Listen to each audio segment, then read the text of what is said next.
বাংলাদেশ সরকার প্রায় ৮ লাখ কোটি টাকার একটা বাজেট অ্যানাউন্স করেছে, যেটা আমরা সবাই জানি আগামী অর্থ বছরের জন্য। আজকের এই ভিডিওতে আমরা কথা বলবো এই বাজেটের ভালো দিক কি, খারাপ দিক কি, বাজেটের ভিতরে কোন কোন বিষয় নিয়ে আমাদের সচেতন হওয়া উচিত, কোন কোন বিষয় সম্পর্কে আমাদের জানা উচিত, আমাদের আদৌ ইনকাম ট্যাক্স বাড়বে নাকি, টাকা খরচ বেশি হবে নাকি, কম হবে নাকি। বাজেটের মধ্যে তো অনেক কিছু নিয়ে কথাবার্তা হয়, বাট সবকিছু আমাদের জানার দরকার নেই। এর মধ্যে ইম্পর্টেন্ট যে পার্টগুলো আমাদের অ্যাকচুয়াল জীবনকে এফেক্ট করবে সেই পার্টগুলো নিয়ে আমরা কথা বলবো আজকের এই ভিডিওতে। আচ্ছা, বাজেট কি জিনিস আপনারা সবাই জানেন, বাট একদম সহজ করে বললে আপনি দেশের জায়গায় একটা কোম্পানি চিন্তা করেন। কোম্পানি বছরের শুরুতে কি করে? কোম্পানির যে কর্তারা আছে, একদম সি লেভেলের কর্মকর্তারা আছে, তারা বসে ঠিক করে যে আগামী এক বছরে আমাদের কোম্পানিতে আমরা এত রেভিনিউ করতে চাই। এখন এত রেভিনিউ করার জন্য আমাদের খরচের প্ল্যান করলাম আমরা এত টাকা। যত খরচের প্ল্যান করলাম এর মধ্যে এতটুক যাবে রিসার্চে, এতটুক যাবে প্রোডাক্ট বানানোতে, এতটুক যাবে মার্কেটিং এ, ইত্যাদি ইত্যাদি। এবং যদি সবকিছু ঠিকঠাক মতো হয় তাহলে এরকম আমাদের রেভিনিউ আসবে। জাস্ট আপনি কোম্পানিকে দেশ দিয়ে বদলায় দেন, দেশও এক্স্যাক্টলি সেম জিনিসটাই করে। আগামী অর্থ বছরের জন্য ক্যালেন্ডার ইয়ার এবং অর্থ বছর কিন্তু আলাদা। ক্যালেন্ডার ইয়ার শুরু হয় হলো জানুয়ারি থেকে ডিসেম্বরে, বাট বাংলাদেশের অর্থ বছর সবসময় হয় জুন থেকে জুলাই। এই অর্থ বছরের জন্য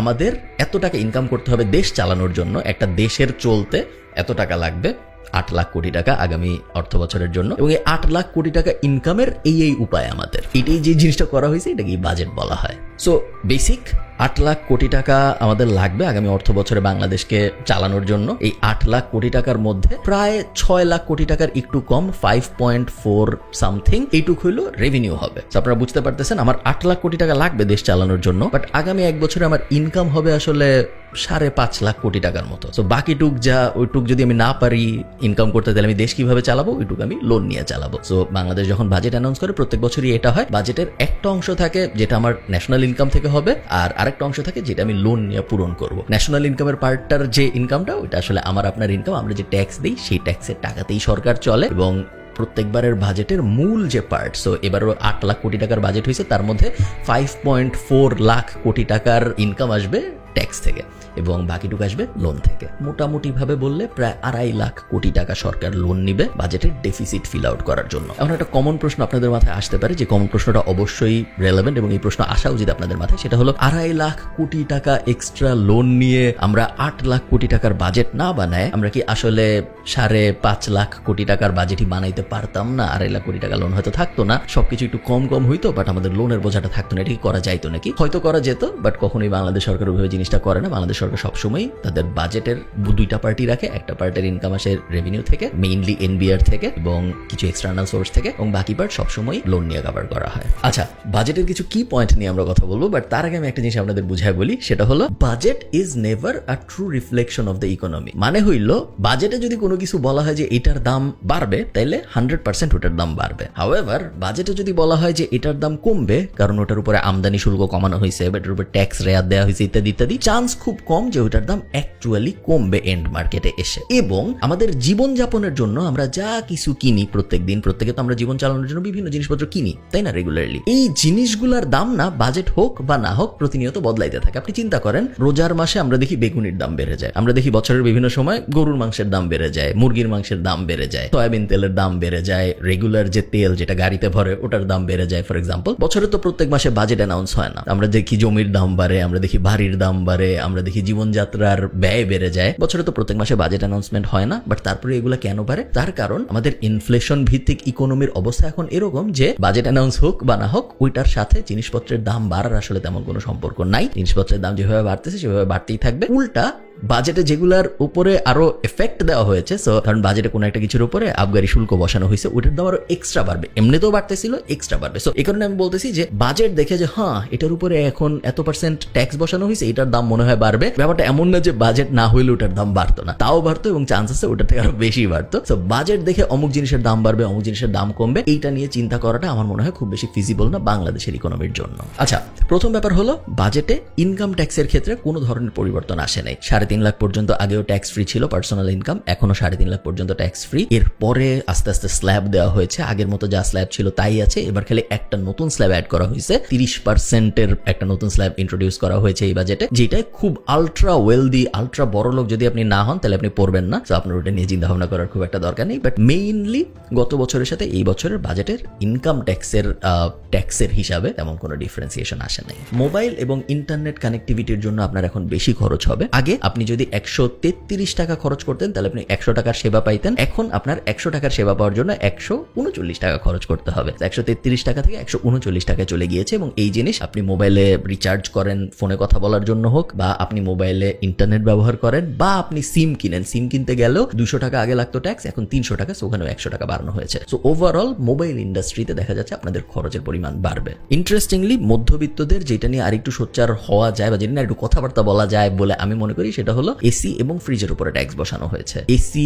আস্তে আস্তে বাংলাদেশের মধ্যবিত্তদের জন্য কমোডিটি লেভেলে যাওয়া শুরু করতেছে, এখনো যায় নাই বাট আস্তে আস্তে ওই দিকে যাচ্ছে। ফ্রিজ অলরেডি কমোডিটি হয়ে গেছে, সবারই বাসায় মোটামুটি ফ্রিজ আছে। দুইটার ক্ষেত্রেই 5% ট্যাক্স বসানো হয়েছে। তো এসি এবং ফ্রিজ দুই ক্ষেত্রেই আপনার সামনে দাম বাড়বে, এই চান্সই অনেক বেশি। একই সাথে ছোটখাটো কিছু জিনিস যেগুলা আপনি খুব কেয়ারফুল না থাকলে হয়তো নোটিস করবেন না, নোটিস করার মতো জিনিস না, বাট ওগুলোর উপরে অল্প স্বল্প করে ভ্যাট বাড়ানো হয়েছে। যেমন এলইডি বাল্বের ক্ষেত্রে আগে 5% ছিল, এখন 10% করা হয়েছে। টিউব লাইটের ক্ষেত্রে আগে 5% ছিল, এখন 10% করা হয়েছে। ছোটখাটো ইলেকট্রনিক্স ইভেন সিসিটিভির উপরেও বাড়ানো হয়েছে। এখন বেশ আগের প্রায় ডাবল অনেক ক্ষেত্রেই ট্যাক্স ইম্পোজ করা হয়েছে, যেটা এগুলার সবকিছুর দাম গ্যারান্টিড বাড়িয়ে দেবে। আমার ভিডিও যারা দেখেন আপনাদের অনেকেরই কোম্পানি আছে আমি জানি, এবং কোম্পানিদের জন্য একটা মোটামুটি লেভেলের ভালো খবর আছে। সেটা হলো যদি আপনি শেয়ার বাজারে এনলিস্টেড না হন, যদি আপনি পাবলিক কোম্পানি না হন, সেই ক্ষেত্রে আপনার কর্পোরেট ট্যাক্স একটু কমতেছে, 2.5% মতো কমবে, 25% চলে আসবে। বাট এটার একটা ছোট্ট শর্ত আছে। শর্ত হলো 5 লাখ টাকার একক লেনদেন করতে হবে এবং বছরে মিনিমাম 36 লাখ টাকার লেনদেন করতে হবে। এই দুইটা জিনিস যদি আপনি করেন সেই ক্ষেত্রে আপনার ট্যাক্স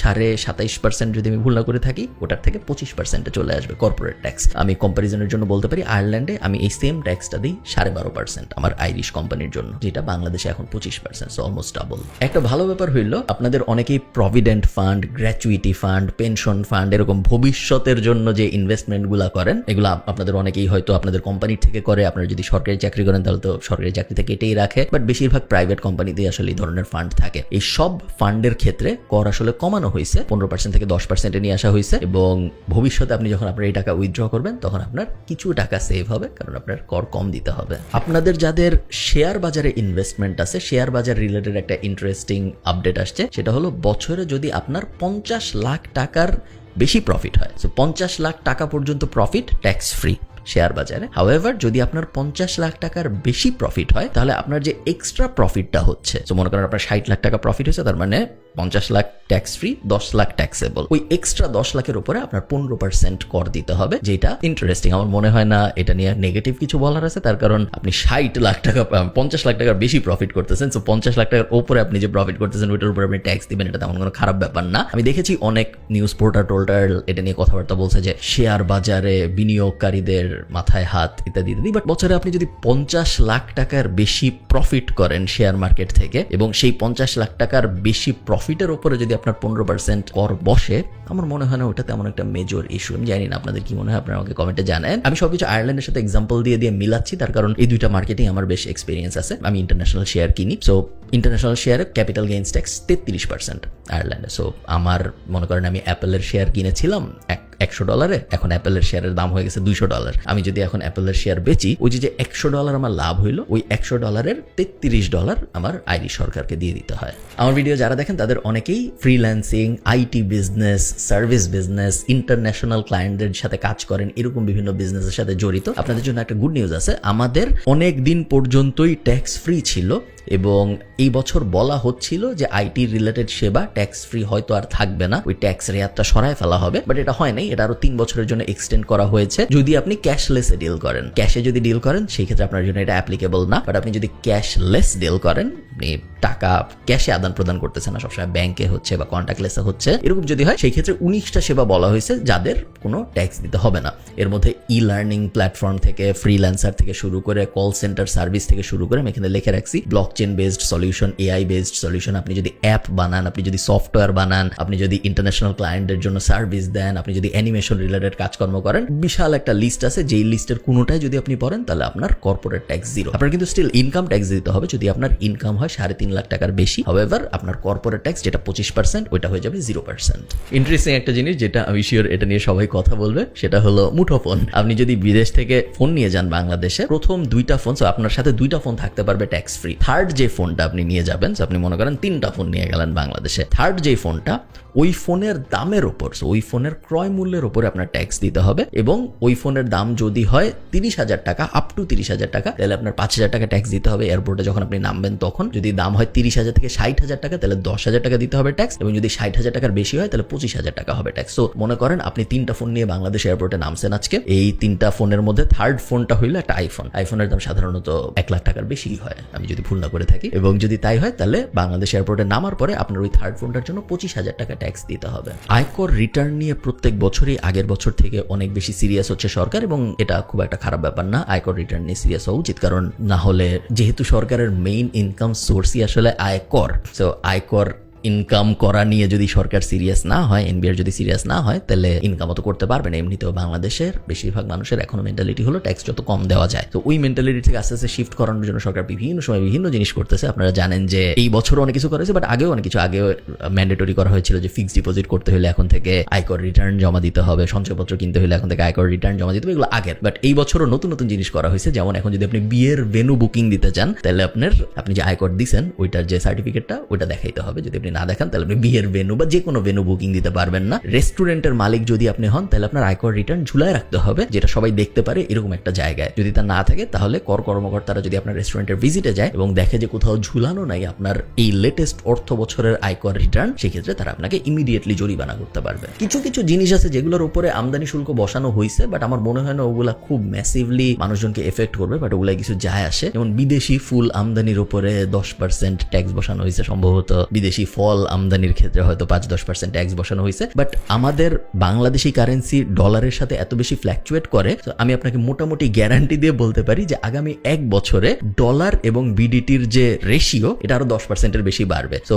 আজকে যদি $1 সমান 100 টাকা থাকে, 1 বছরের মধ্যে $1 সমান 110 টাকা হয়ে যাবে বা তার বেশিও হইতে পারে। এটা যদি সত্যি হয়, ডলার এগেইনস্টে বিডিটি রেশিও যদি 10%-এর বেশি ফ্ল্যাকচুয়েট করে, সেই ক্ষেত্রে ওই ফুল আমদানির ক্ষেত্রে 5% বসাইছে বা বিদেশ থেকে যে কোনো কিছু আমদানির ক্ষেত্রে 5% না 7% না 8% গুলো খুব একটা ম্যাটার করে না, তার কারণ ডিভ্যালুয়েশনের কারণে এমনিতেই এর থেকে অনেক বেশি ক্ষতি হচ্ছে। আপনারা don't get me wrong, matter করে, বাট আমি জাস্ট বলতেছি যে বাইরের ম্যাক্রো স্কেলে আরো বড় প্লেয়ার আছে, তো ওই করের ইম্পোজটা অত বেশি নেগেটিভলি এফেক্ট করবে না যখন অলরেডি আমার এত ক্ষতি হইতেছে। প্লাস বিদেশি ফল আমি ঠিক জানি না এগুলোর কনজিউমার অত বেশি নাকি না, বাট এই রিলেটেড বিজনেস যদি আপনার থাকে, আপনার এই ব্যাপারটা নিয়ে একটু ঘাটাঘাটি করা উচিত। এটা আমি জাস্ট 2টা এক্সাম্পল দিলাম, এরকম অনেকগুলো আছে যেগুলো আমার মনে হয়েছে অনেক মাইনর ব্যাপার, বাট আপনার যদি অবভিয়াসলি ওই ইন্ডাস্ট্রিতে বিজনেস থাকে তাহলে আপনার জন্য এটা অনেক মেজর একটা ব্যাপার, আপনার ওগুলো ঘেটে দেখা উচিত।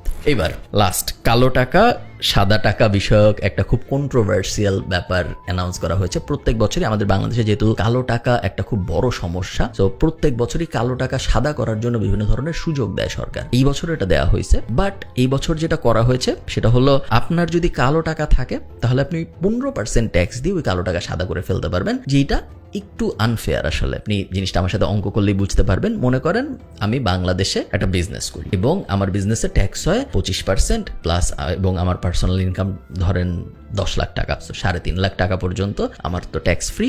এরপরে বাকি যে 6.5 লাখ টাকা আছে ওইটার উপরে আমার ট্যাক্স দিতে হয়। আমি যদি নর্মালি ট্যাক্স দেই, ধরেন কর্পোরেট ট্যাক্স আসবে আমার বিজনেস দিয়ে, আমরা চিন্তা করি মনে করেন আমাদের বিজনেসে 1 লাখ টাকা ইনকাম হয়েছে বছরে। এই 1 লাখ টাকা ইনকামে আমি যদি সব আইন টাইন মেনে চলি বাংলাদেশে, তাহলে আমার 25,000 টাকা দিয়ে দিতে হবে কর।